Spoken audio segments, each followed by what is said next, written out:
I can't wait to get back on the road again. Back again. Dude, like for the baggers. Back home again. Back home again. In Indiana land. What's going on, everybody? Welcome to Dirtyard Dish Season 4, Episode 2. I'm your host, Brendan Dudas, the Commissioner of Circle City Wiffle. We're talking all things Circle City Wiffle free agency tonight. We've got a big plan heading into 2022, a chance to kind of reset the league based on some issues that we have. So if you're listening to this, you're probably in one of two boats. You're either a player that's been kept in the dark about this process. You're excited to learn about how this is about to work and how you're going to find your way onto a new team this season, or you're an outsider interested in looking into how we have created our models and our process for forming this free agency and this salary cap system. To start out, I just kind of want to go through the issues that we were facing as a league in 2021 and even before that. And that issue, as is with a lot of leagues, even the MLB, NBA, NFL, was parity, competitive balance. And not only did we lack that, it was almost on the complete opposite end of competitive imbalance. We were very top-heavy. The top two teams in our league were far and away just the two most valuable teams, and the next two teams were up there, but still, pretty far away. And then our bottom four teams stood no chance. So that led to a lot of nights at the Dirtyard with very uninteresting matchups, blowouts, run rules, and ultimately teams and players kind of losing interest in the season as it wore on. So we created, I guess I'll back up to where we kind of came up with this player value. And we've got two facets to our player value. We have a hitting value and a pitching value. The hitting value I took from Bill James' Moneyball. It's called runs created. It is a really good indicator of offensive performance, a good predictor of future offensive performance. And that just kind of takes into account total bases, at-bats, hits, things like that. Not RBIs, average, things that are more luck-based or opportunity-based, but these are going to be things that are coming into play that are going to kind of calculate the amount of runs that you might add to a game given your opportunity. And then our pitching value, we're limited because of the lob pitch rule and because of wiffle ball and some of the rules that we have within the league. We're limited on the amount of stats we have for pitching. So I used some fielding independent stats like innings pitched, home runs allowed, strikeouts, and walks. So the things that would take the fielder out of the equation. And it's kind of a summative stat that I got the average to be right around where that hitting value is, and then a little higher because I think pitching is more valuable than hitting and wiffle ball. So we take those values, and I kind of plugged them into last season to look at where each player was. Again, a summative value, so if you are batting a lot, pitching a lot, you're likely to accumulate value as long as you're doing a good job of those two things, which will be a problem that we're going to address later as we talk about free agency.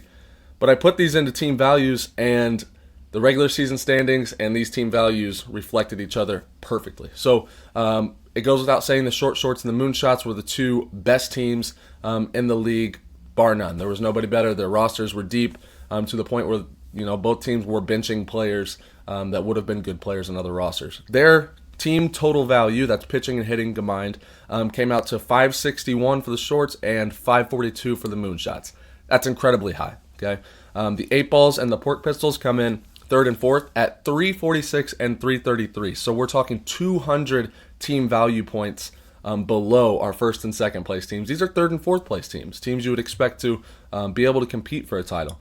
And then our fifth through eighth goes Yackers at 260, Outlaws 250, Hackers 218, and the Noodlers at 118. So you're looking at first place 561, last place 118, and that gap there is the problem that we have to address, and the problem that we have addressed with our new system. So we scrap all that, we go to a meeting as a league, and we start throwing out ideas, and salary cap was probably, it has always been floated as an idea to kind of balance things out.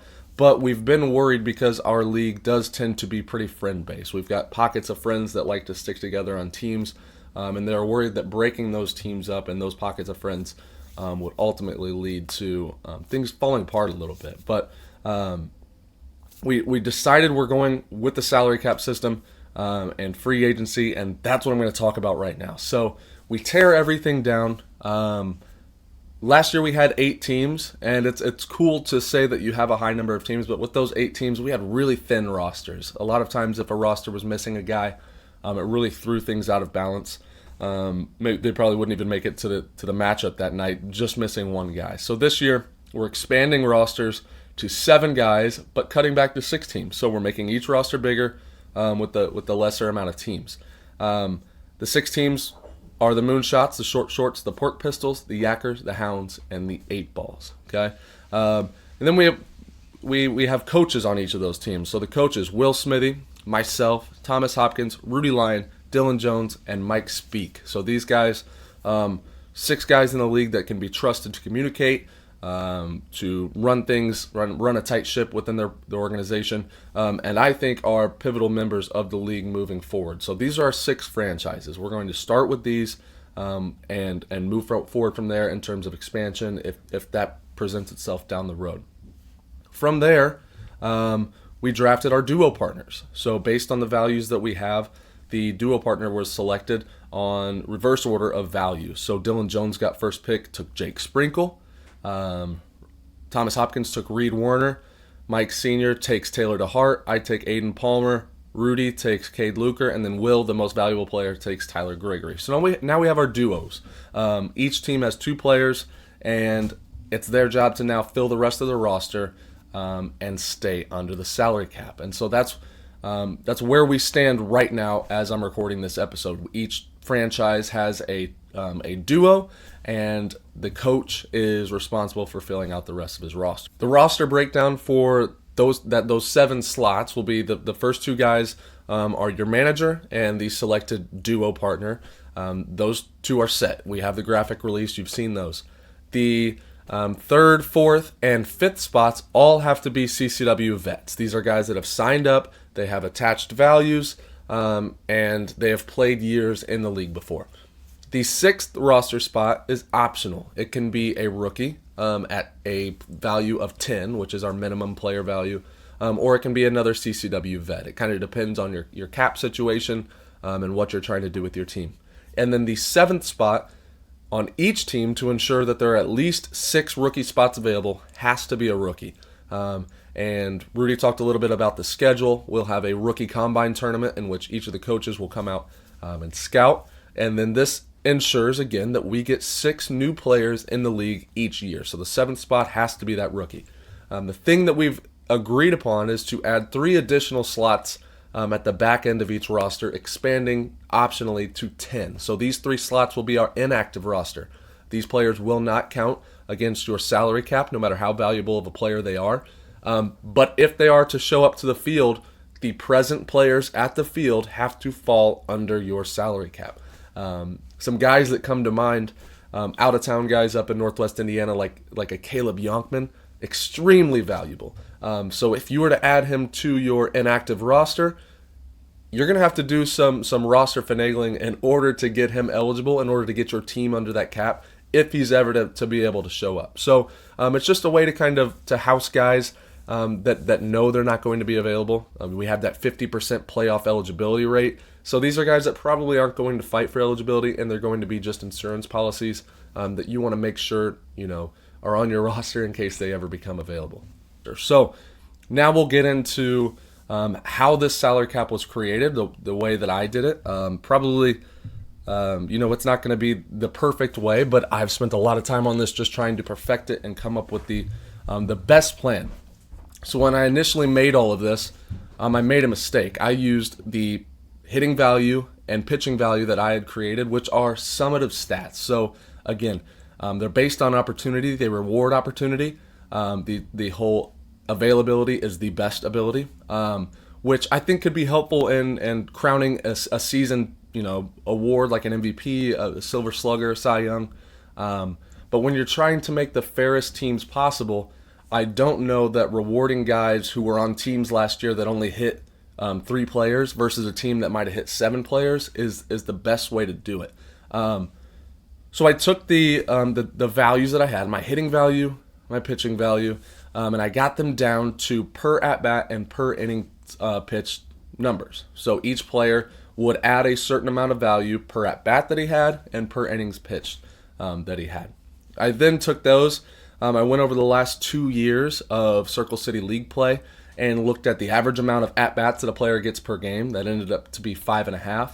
And the average amount of innings pitched per team games played that a pitcher would get, and that's like 3.4. So for every game that a team is playing, your starting pitcher will average about 3.4 innings pitched, which makes sense based on our innings limit.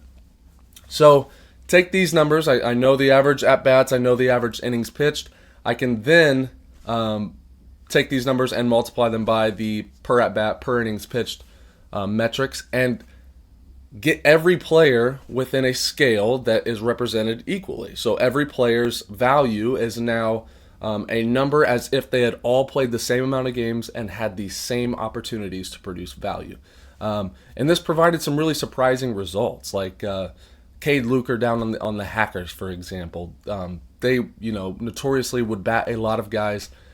Cade won the Rookie of the Year, had a phenomenal season, but his value was pretty significantly lower than a lot of the top hitters because he had 7 hitters in his lineup while the shorts had 3 hitters. So I wanted to level the playing field because I think if we're truly focused on creating the most balance 1 through 6, then we have to be committed to creating the best metric possible. And for me, that was to create a system that doesn't focus on the opportunity that they had last year, but the opportunities that they might get moving forward. Now, there's going to be some outliers in that, okay? So there are players with less than 75 at-bats over the last 2 seasons. If their metric was suspiciously high, I lowered that, gave them a minimum value. Pitchers, same thing. If their metric was suspiciously high, gave them the minimum value so that guys weren't, because you could pitch an inning, strike out everybody. You have 1 inning pitched, and then if we extrapolate that over a 20-game season, you look like the next Will Smithy or Mike Speak Jr. So I had to go through it and dig through those and try to clean those up. So now is where things get really exciting. We have our player values, okay? In order to turn those into a salary cap hit, I normalized each data set. So hitter value, pitcher value, you got ranked, you got a rating, 50 being the highest, 5 being the lowest. So Will Smithy was the top rated hitter and pitcher, so he got a 50 rating on each one. Every player would fall in between somewhere, and then those 2 values got added to be your total cap hit, okay? So if I go look at this, like Will Smithy's going to cost $100, Reed Werner's going to cost $67, Rudy at 61. So now we have a value, a cap value for each player, and that's going to eat up some of that team cap space. Well, now we figured out the team cap space by I take the total number of teams, 6, multiply that by the total number of players per roster, also 6. So there's 36 available slots for wiffle ball players this year. So I took the top 36 values, I averaged those, and multiplied it by 6 to get our salary cap. So, and then I added a 5-point cushion that will, hopefully allow for little discrepancies in each. It's not going to be perfectly balanced. The teams aren't going to all have exactly the same salary. Just the way, just kind of the way that falls. So the goal here, and as I worked through this exercise, I started applying players to each team. So I would take the highest valued player and put him on a team with the most salary cap all the way until I was out of players. And my goal was when I got to the end, my average excess salary per team was a really low number, which means that there was only a certain amount that it could be skewed in one team's direction to create lopsided value. And by the time I got done with that exercise, I think the total excess value per team was about 5. So you take 5 times 6, that's a league average player and excess total for the entire league. So there's not a whole lot of shifting that can be done going around and making teams imbalanced or loaded in one direction. So that's where we're at right now. We have our player values, we have their cap hit, we've created our salary cap. And the idea with this is that we go into 2022 and no team kind of leaves this free agency period feeling like they have built a monster squad, feeling like they have a short shorts or moonshots roster. I think our ultimate goal is that when you show up to the field on a Sunday afternoon, no matter who's across from you, you know it's going to be a tough matchup. It's going to be fun. It's going to be close more than anything. And that'll hopefully keep more people interested and then start attracting more people to come back to the league. So we get all that going. That is now all listed on our site. If you go to circlecitywiffleball.com/hotstove, that's where we're going to house all of the rumors, all of the stats, the player values, the signing, the news. It'll all be there. So go there. Players, what's going to happen now? February 1st is when we start our free agent period. Okay. Coaches have your contact information. If you registered this year, your phone number is next to your player value. You're going to start getting contacted by coaches. It's open season. Outside of those duos, there are 4 roster spots per team in which you are free to sign with anybody as long as that team does not go over their salary cap. It's a really exciting process, I think, and one that should lead to guys being able to stick together or guys being able to pick a roster where they feel like they might be the best fit and get the best opportunity to win, to play, whatever their priority is. Okay, so February 1 is, let me pull up my calendar really quick so I have it in front of me. February 1st is when free agency will open. Coaches and players can reach agreements and sign with rosters. From February 1st to February 6th, each team can add 1 player, so you can fill that 3rd roster spot. The following week, you will be allowed to add another player, so you can fill 4 roster spots, duos included.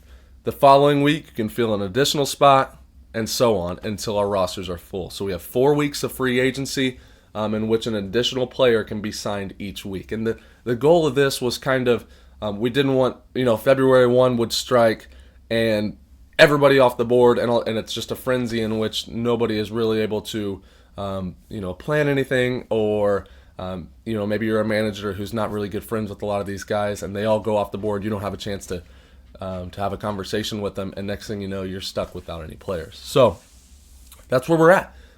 Each coach has access to this player value sheet. He has access to your phone number. If you're a free agent, you're a veteran, you're going to get contacted, and you'll probably get contacted by multiple teams, and you will get the opportunity to make your selection. You'll be able to, maybe you're a guy that wants to sign early, and then make a team plan around you, or maybe you wait until week 4, you kind of feel out the rosters around the league, and you make your decision there. So it's an exciting time. It's a process that we've worked really hard on.